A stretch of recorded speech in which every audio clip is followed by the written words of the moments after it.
Hello there everyone and welcome to another episode of Wiki Weekends. I'm your host from a slightly new camera angle today, Lucas Holland, and as always I am joined off screen by my lovely co-host Karl Smallwood. Hell yeah, like you move the camera ever so slightly. Whew. Well, I mean, I'm hoping it does make a difference because like one thing that I got annoyed by is like while I was trying to read the wikis, my eyes were like looking down a little bit and then the camera was up here and it looked like I basically had my eyes closed. It frustrated me a lot. Yeah, because that's the thing, like you can't set up a format online and then change it.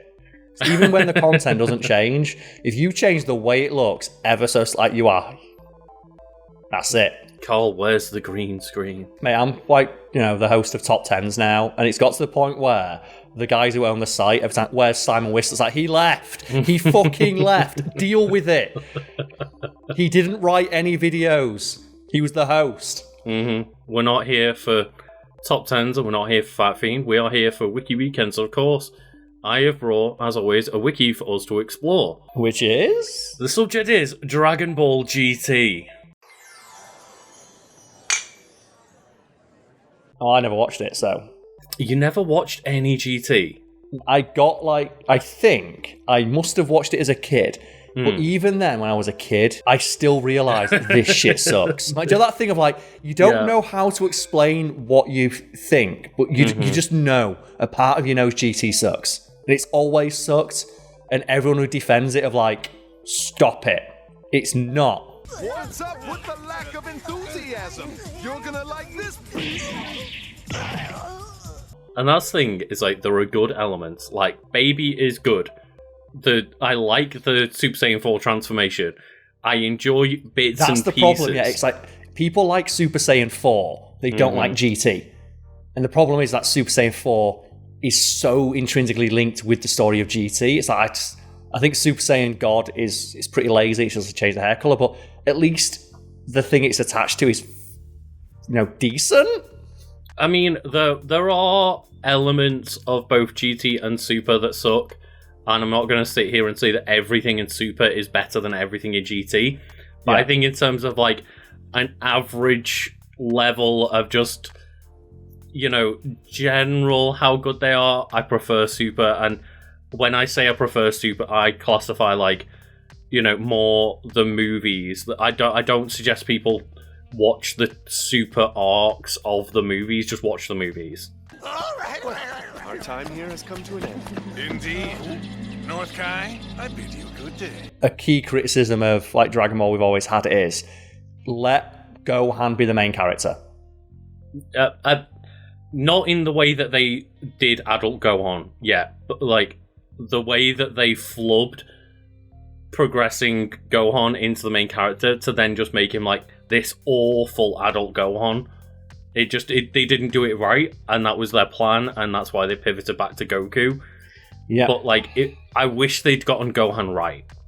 Well, that's the thing they did, and then they just like people bitched and moaned, so they changed it. Went, okay, Goku's still the main character, and that's what I feel like GT is. It feels more like fan fiction than some of the fucking Dragon Ball fan fiction I've seen. Yeah, and this literally kind of was fan fiction because it was not anything to do with Toriyama apart from like original character designs, which we'll get into. But like, the reason I wanted to talk about GT is because I presume you saw that they announced Dragon Ball Daima. Yes. So this is like the TV show where, from the looks of it, a wish is made to make all of the main characters children.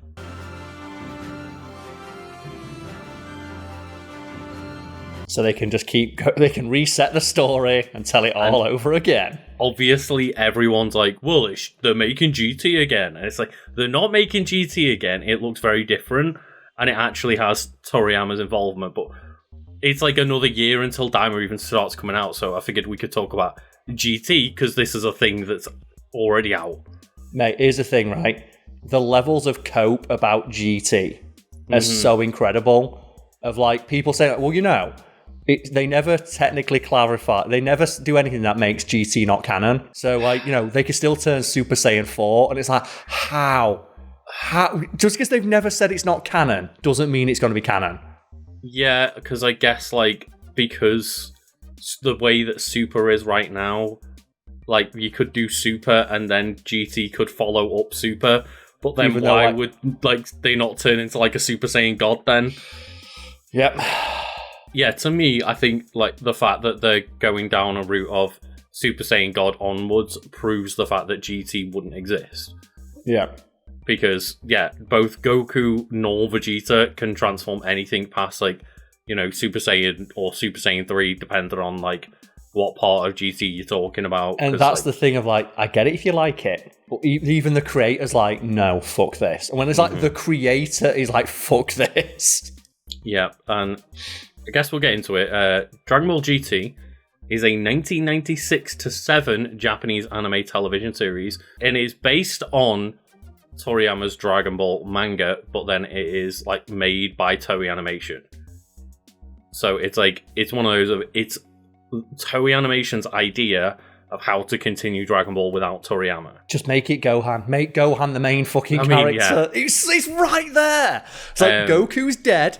He retires, he leaves Earth in Gohan's hands, and then Gohan becomes the new protagonist. It becomes a slice of life anime about him trying to juggle the parental responsibilities alongside... Like, literally, Dragon Ball Z, the end of the Cell Saga, was like Goku passing the torch onto Gohan. Gohan's the one to defeat Cell, the main enemy of the arc, and then, we time skip forward and Gohan's the protagonist, and it's like... And as well, then you can have the thing of, it's Gohan trying to surpass his father in every way, because he's also trying to surpass him as a man. Like Goku, he's a great Saiyan, he's a terrible fucking human. Because he ignores his wife and kids all the time. It's like, then you could have that, couldn't you? He literally never meets his son. Like, he doesn't meet Goten until they decide, like, the Gohan protagonist isn't working, just bring back Goku. And then he meets his, like, Super Saiyan 5-year-old son for the very first time. Yeah, it reminds me a little... Have you ever seen the show, Puffy Army Yumi? No. Okay, so those are the singers who did the... it was a show about these two singers, like Puffy Army Yumi, and they did the soundtrack for Teen Titans. Oh, okay, and, the way Teen Titans was is if they did the Japanese soundtrack... Like they had two versions, like the soundtrack in Japanese and the soundtrack in English. And they said that if it's in Japanese, it's going to be a fun episode. If it's in English, it's a serious episode. They could have done that with Dragon Ball. Of like, we have a serious episode where he has a fight, then it's a joke episode where it's like, slice of life, like him and Piccolo try to like drive cars or, look after his daughter. And it's like, God, it is so much better. And that's the weird thing, is that Dragon Ball fans will...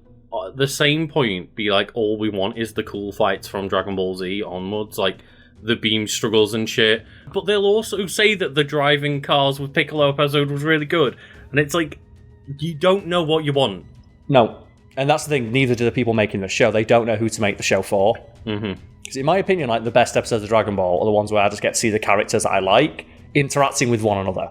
It's like one of the biggest complaints about Dragon Ball Super, for example, is that people are, I can't believe they made a joke out of Vegeta when Beerus arrives, and like, he's like, Prince Vegeta, the man of all the ego and pride, and now he's doing a silly dance to accommodate Beerus. It's like, but A, like, that's fun, and B, like, that's a tool to utilize. Like, the only person Vegeta's ever been scared of and ever fucked around and like danced for is this Lord Beerus character. One time bingo!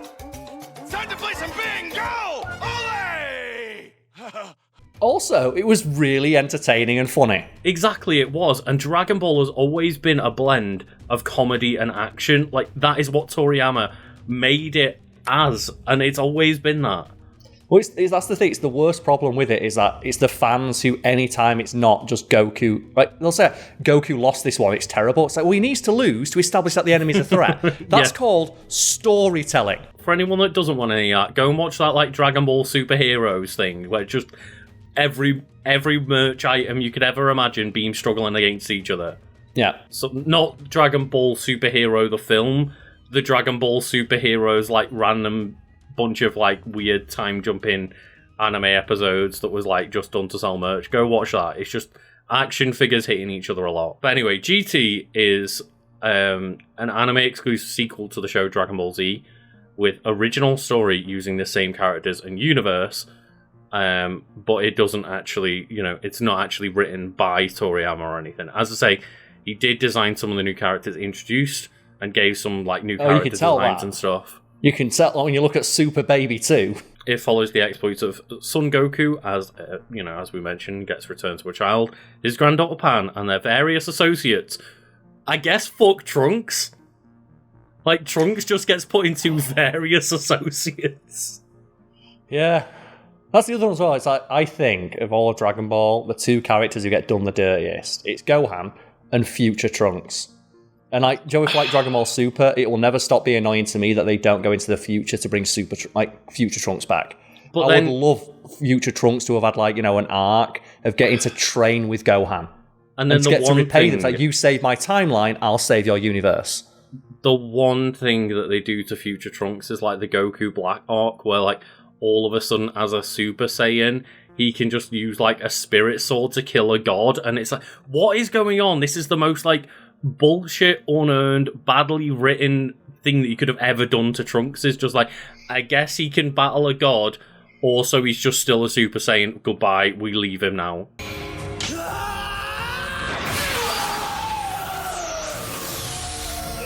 I don't understand how it could be this strong. But we're not talking about that, Carl. We are talking about the plot of Dragon Ball GT, which starts with the Black Star Dragon Balls / Baby Saga. And I didn't realise that like people grouped them together. I would have thought they were like two kind of separate things. Mm-hmm. But anyway, so it's 5 years after the 28th World Martial Arts Tournament, which I presume would have been like the last one. So it's like 5 years on from Z, I guess. Goku gets accidentally turned back into a child by Ultimate Shenron, a much more powerful version of Shenron, created by the nameless Namekian before he split into Kame and Piccolo. It can grant any single wish, regardless of any restrictions placed on other dragons summoned from the Black Star Dragon Balls. And the wish is made by his old enemy, Emperor Pilaf. And I just remember being like a kid who had watched Z and not Dragon Ball. You have no idea who the fuck it is, do you? And Emperor Pilaf turns up in GT, and I was like, who is this guy? And he's talking about like his history with Goku and all this, and I was like, what is going on?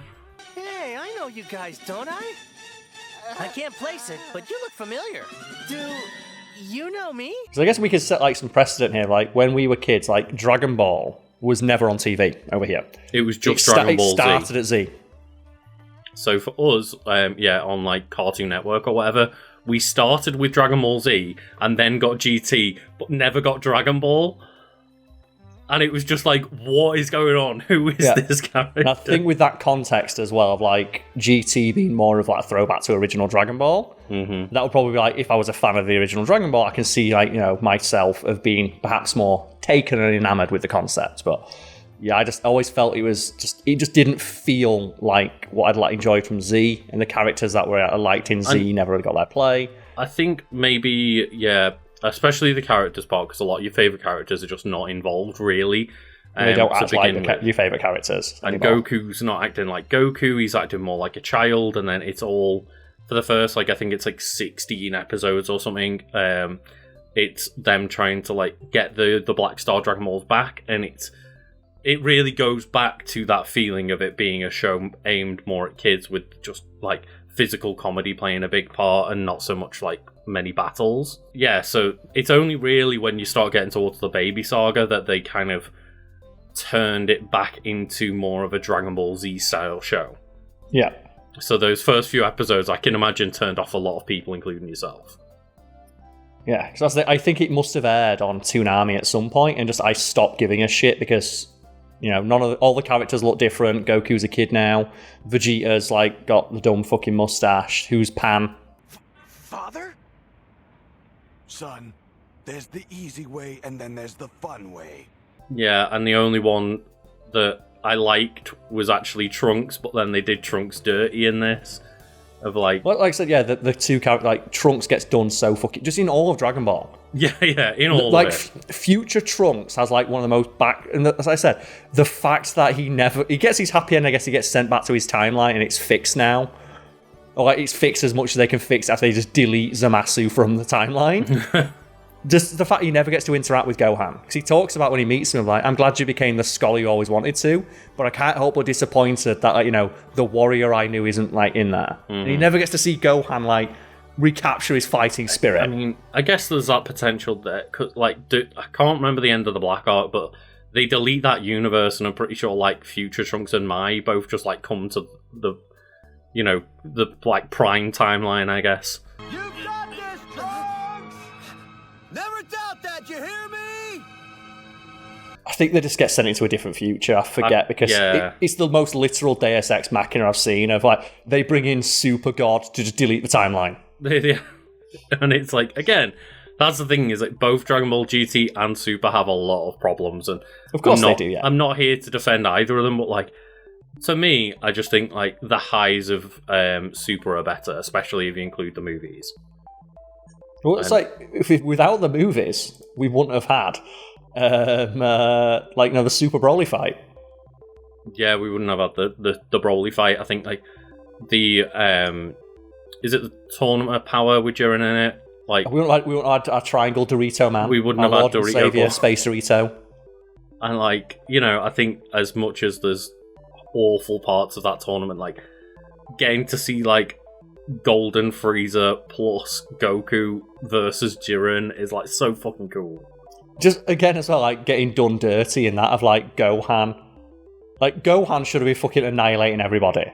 Gohan did get that one cool moment where he like recreated the Piccolo save.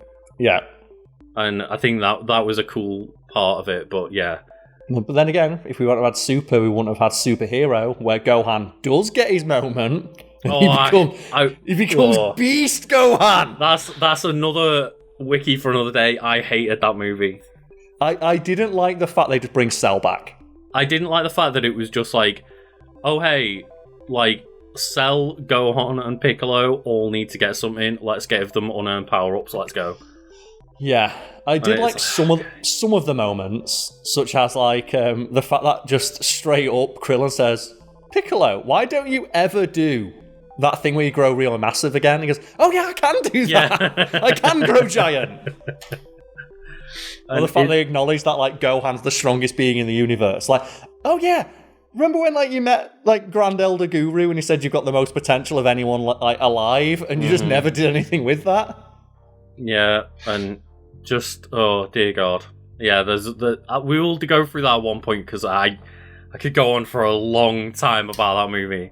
It wasn't great, but I did enjoy, just when it's like, me and our friend Charlie went to sit in the cinema, and when Gohan Beast happened, we just burst out fucking laughing. We couldn't stop laughing at how dumb Gohan Beast is. I did like the duo of the superhero new characters. Yeah. Just like, what do they do? They've got a gun. I do enjoy those two. They were like dumb fun.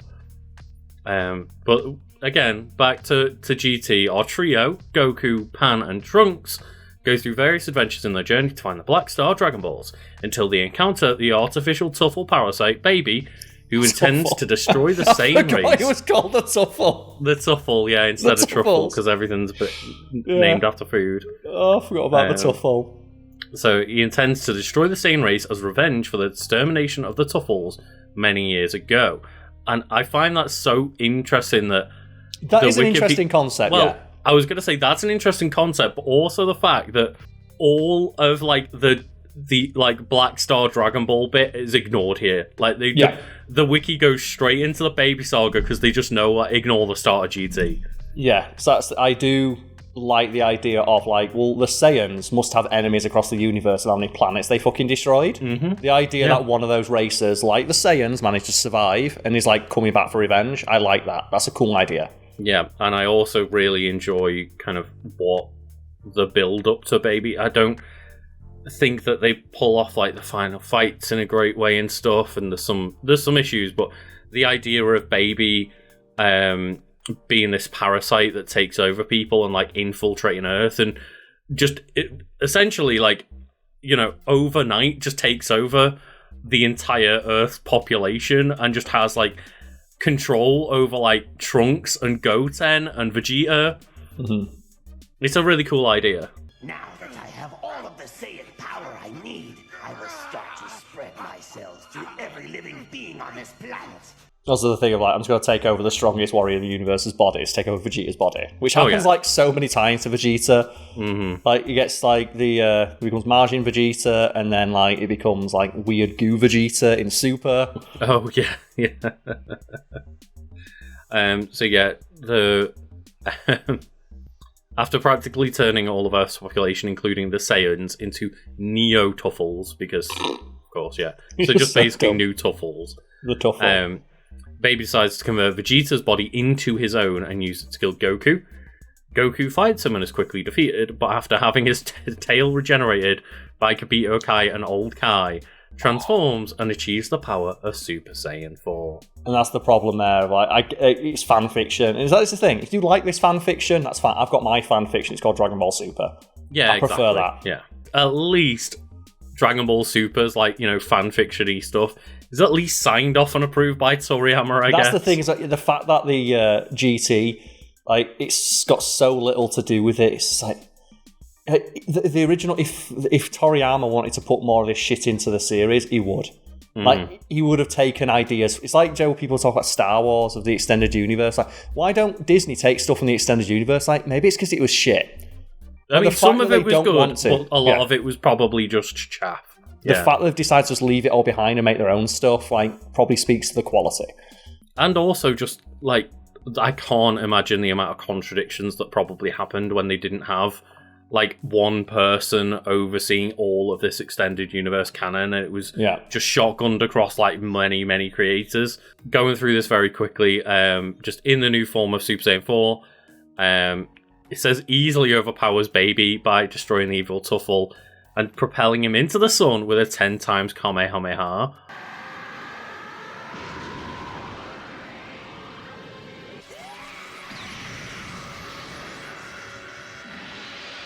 Okay, so yeah, what do you think is the best Kamehameha in Dragon Ball then? Because there's a lot. Ooh, that's a tough one. Because people say like the 10 times Kamehameha wave, or like, the 100 times. I mean, the answer is probably just the father-son Kamehameha. I do like the father-son one. I like that one, like where Gohan starts walking forward. Mm-hmm. The one-handed walking forward Kamehameha wave is so good.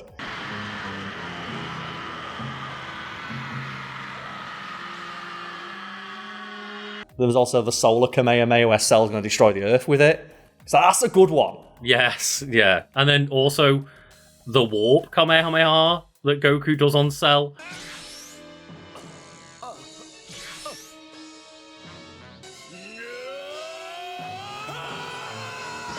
Or I think one of from Super, where he does the Tony Hawk's Kamehameha wave.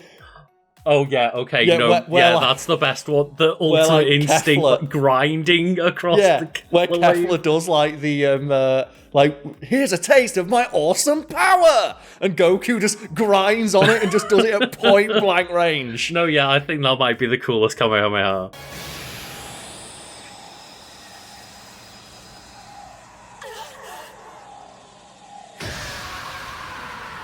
Because he's so fluid. Or Kamehameha. Whichever you want to say. Just the fact that he grinds on her energy wave and then shoot point blank range.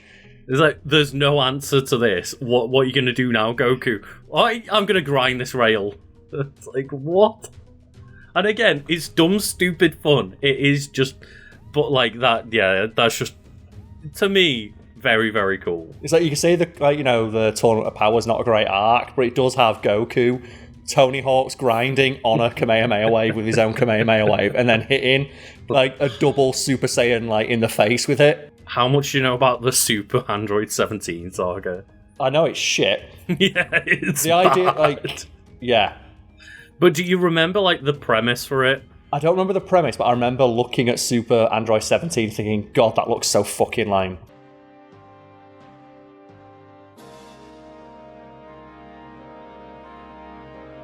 There's the original Android 17. It's already just existed in the world. Yeah, he's not saying he just rocks around, just doing his own thing. Dr. Gero and Dr. Mew, who made Baby, are in hell and come together to make an evil replica of Android 17. Why 17 specifically? I don't know. Because 18 is stronger than 17. I don't think that's. I think they're twins strength. Are, Yeah, they make it a replica of 117 in Hell, have it control the original 17, so a portal from Hell to Earth opens up, leading to the mass invasion of all the revived villains, of course, so they can do that, and then they'll slap down immediately. I do like that scene, though, where Nappa comes back and Vegeta kills him in 1 second. But I don't think he even has a line of dialogue, because why would he? He's Nappa. Exactly. What is his power level going to do at that point? The original 17 tries to murder Android 18, tries to manipulate Android 18, and Krillin intervenes. 17 then murders Krillin, and the 2 androids 17 interfuse into Super 17. Yeah. It's like, oh dear God. And I don't like the idea that 17 becomes evil after, like, it's just, I like that he becomes a park ranger. Like, he's going to range the shit out of that park. Because both of them just get to not be manipulated by Gero anymore and go on to live like actual human lives, which is essentially what they wanted all along, is just these 2 siblings that just got like captured and manipulated by Gero. So it's a shame they never brought like 16 back. I always liked the idea that 16 was like straight up stronger than 17 and 18 for a little bit, just because he's like a full robot. Mm-hmm. And I kind of would have been perfect as well. Like 17 and 16 are both park rangers and like living with nature, because 16 loved the birds, and it's like that's obviously why 17 goes becomes a park ranger, isn't it? He grows to appreciate nature because of 16's influence. But they can't bring back 16 because he's a pure robot and not a life form. Which is why couldn't why you just build another 16? Yeah, just build another one. Build him a new body and put it in. Super 17 then seems impervious to all of Goku's attacks, but when 18 attacks him to avenge Krillin's death, Goku takes advantage of the distraction and penetrates 17 with a Super Dragon Fist. Well, I like the Super Dragon Fist attack as well. Mm-hmm. It's a cool attack. It is a cool attack, yeah. Super Dragon Fist! But then he unleashes a rapid fire Kamehameha. I don't know what that means. I can't quite remember. But yeah, just Super Dragon Fist into Kamehameha that just wipes him out. It's like, okay, I guess, sure. It's that attack Vegeta does that never works. Do you know that thing that they joke about, the attack? The move that never works. Just fire hundreds of tiny little energy balls at people. The only one who's ever done it right was Piccolo. Hellzone Grenade. Hellzone Grenade, yeah. Where He's like, why'd you keep missing all your shots? It's like, I'm not. What? We just end quickly with the Shadow Dragon saga. It's like, yeah, the Super 17, not great, but like, neither is this, and there's the Fire and Ice Dragons, which is the moment. It's like the coolest part of the Shadow Dragons. Bring honor to the Shadow Dragons. Kill him before I kill you. The Shadow Dragons, apart from Sin Shenron, have all been defeated. Sin Shenron then absorbs the Black Star Dragon Balls and transforms into Omega Shenron, which surpasses even Super Saiyan 4 power. Of course, because that's Dragon Ball. Yep, of course. And then, of course, because Vegeta has to just be there. It's like Vegeta intervenes and gains the Super Saiyan 4 transformation with help from Bulma's newest invention, the Blutz Wave Generator. It's like Goku has to earn Super Saiyan 4, but then Vegeta just has to like have this random thing happen to power up to meet Goku's power level at the same time so that they can do a fusion dance.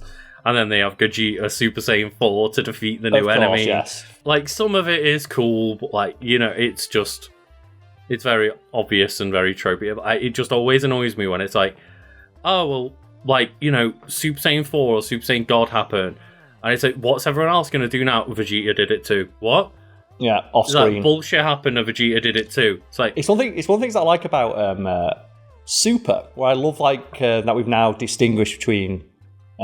finally, it's no longer Vegeta playing catch-up and becoming like Goku becomes a Super Saiyan, so Vegeta becomes a Super Saiyan. It's like he becomes a Super Saiyan God, but then Goku gets Ultra Instinct. And in the manga, Vegeta now has Ultra Ego, which is the aggressive form. Like Ultra Instinct is the evasive style, whereas Ultra Ego is like about just powering yourself up, like get hit. Like, I guess us anime viewers are never going to watch that because Daima's happening instead of more Super. But then, even in like the Super arc, you have Vegeta just attains a new form, Royal Blue, Super Saiyan Royal Blue, because he's like royal heritage. Yeah. And I like that distinction. Then you have like Gohan, where he doesn't go Super Saiyan, he has Ultimate Gohan. Because he wants to find a form that doesn't rely on the Super Saiyan, he wants to find his own path. Yeah, just like, one thing I'll give props to is Dragon Ball GT ends on a very good point.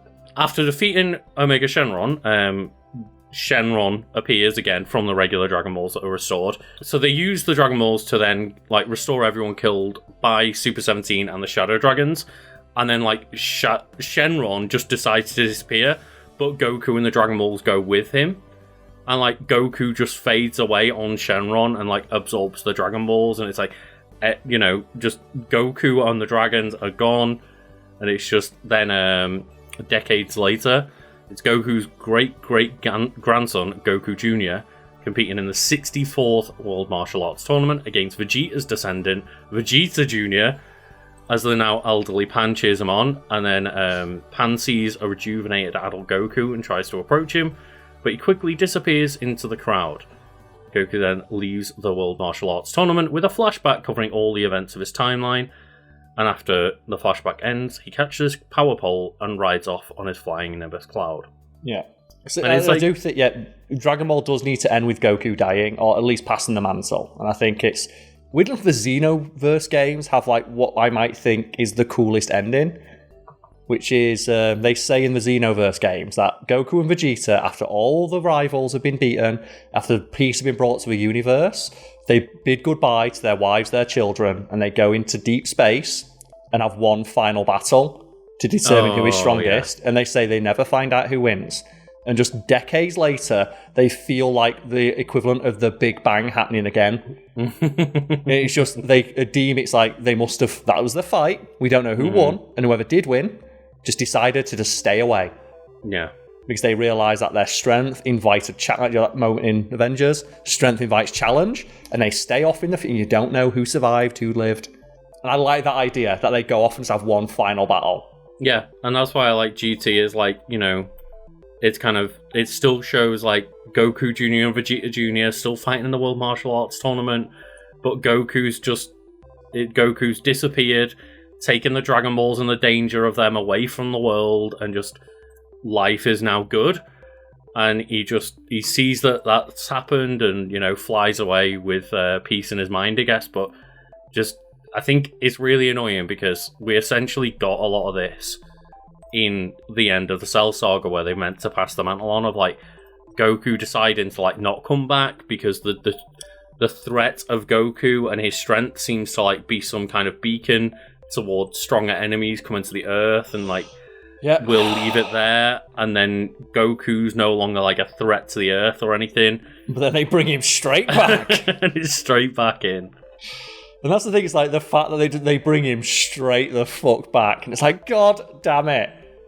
And 40 years of Dragon Ball, and they still can't help themselves, and they're going to do Kid Goku again in Dragon Ball Daima, so we'll see how that goes. Presumably next year, that's the plan on when they release it. But thank you all for watching, and I hope everyone has had a lovely time reminiscing about some good and some bad Dragon Ball. To be fair, it's all good and bad. Yeah, it's all good and bad. I think with people pretend Z was great, but man, the start of that Android saga was fucking rough. Thank you, everyone.